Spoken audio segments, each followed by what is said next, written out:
hakikatini bilmediğimiz, bilmiş olsak bile kefa bil mer'i kediben en yuhaddise bi kulli ma semi'a.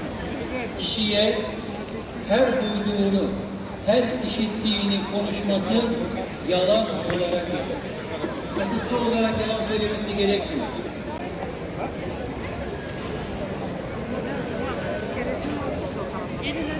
Geçin şurada çekin. Hadi gel.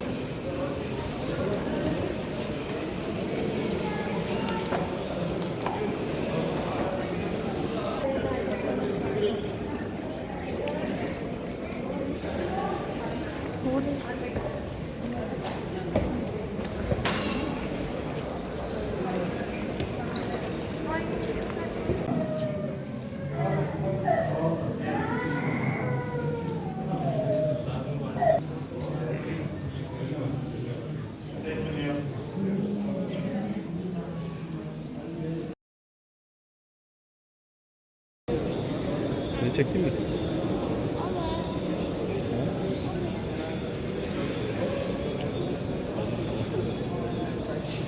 Fotoğrafı çektim mi?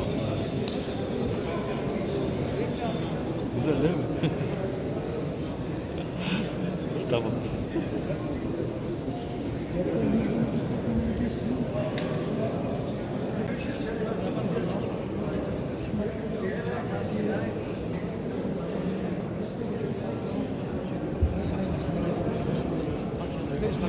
Çok